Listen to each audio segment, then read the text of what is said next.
Hello बच्चों, let's see our question. Discuss the causes of river pollution. Suggest a few remedies for it. आपसे question में पूछा गया है कि जो रिवर पोल्यूशन है उसके क्या कॉजेज है, मतलब रिवर कैसे पोल्यूट होती है, कैसे गंदी होती है और उसकी कुछ रेमेडीज बताने की उसे कैसे ठीक कर सकते हैं.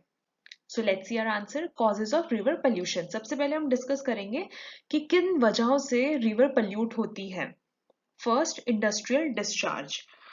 इंडस्ट्रियल डिस्चार्ज मतलब कि जो फैक्ट्रीज और इंडस्ट्री से निकलने वाले जो पॉल्यूटेंट्स जैसे कि केमिकल्स, हेवी मेटल्स या टॉक्सिन्स जो रिलीज होते हैं उसकी वजह से रिवर गंदी होती है, अनट्रीटेड होती है.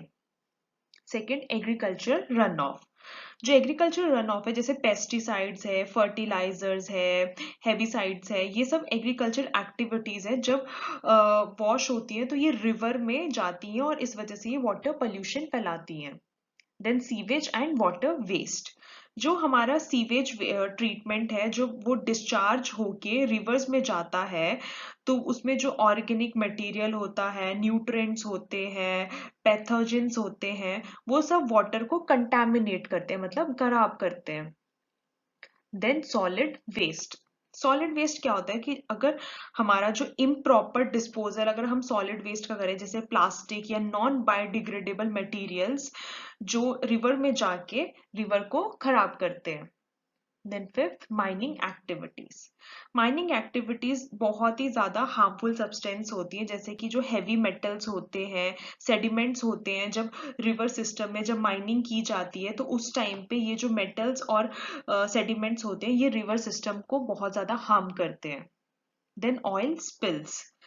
एक्सीडेंटली ऑयल स्पिल्स होना मतलब कि जब ट्रांसपोर्ट वेसल्स जैसे कि मान लो आपकी शिप है, सबमरीन्स है, उससे ऑयल स्पिल हो रहा है, ठीक है, तो उस वजह से जो कंटामिनेटेड रिवर वाटर हो जाता है तो एक्वेटिक लाइफ जो होती है उस वजह से वो बहुत ज्यादा हार्म होती है. डिफॉरेस्टेशन. जब हम लोग फॉरेस्ट को रिमूव करते हैं तो जब भी बैंक का साइड में जो इरोजन आता है, सेडिमेंट्स आते हैं, जिस उस वजह से जो रिवर है उसमें पोल्यूशन बढ़ता जाता है. Then remedies of river pollution. हम कैसे ठीक कर सकते हैं इसको.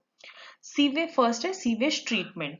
जो इम्प्रॉपर सीवेज ट्रीटमेंट फैसिलिटीज है उसको इंश्योर करें कि वो डोमेस्टिक तरीके से हो और जो इंडस्ट्रियल वाटर वेस्ट है उसको एक ट्रीटेड तरीके से डिस्चार्ज किया जाए रिवर्स में. Then second, industrial regulations. Industrial regulations क्या, एक स्ट्रिक्ट रेगुलेशन फॉलो करनी पड़ेंगी इंडस्ट्रीज के डिस्चार्ज पे सो दैट कि वो इन्वायरमेंट के स्टैंडर्ड्स को हार्म ना करें. Then third, agricultural best practices.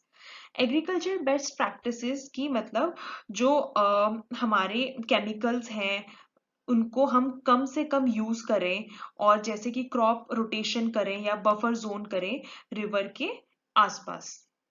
Then fourth, waste management. Waste management मतलब कि जो हमारा सॉलिड वेस्ट है उसको हम लोग रिवर्स में ना फेंक के हम उसे एग्रीकल्चर उसमें यूज कर सकते हैं. गार्बेज जो है हम उसको लाइक रिसाइकिल करके हम उसका भी यूज कर सकते हैं. Then fifth, afforestation. मतलब कि जो हमारे फॉरेस्ट हैं उनमें हम प्लांट्स लगाएं, प्लांटेशन करें, वेजिटेशंस लगाएं, इरोजन्स को हटाएं, मतलब कि पेड़ काटना बंद करें. Then sixth, river restoration. मतलब कि हम लोग को जो हमारे जो रिवर प्रोजेक्ट्स हैं उन पे फोकस करना पड़ेगा रिवर्स को फिर से क्लीन करने के लिए, पोल्यूटेंट रिवर्स से सारी चीजें हटा के सो दैट कि उसकी जो रिवर की जो हैबिटेट लाइफ है वो फिर से रिस्टोर हो सके. So I hope you understood this. Thank you and best of luck.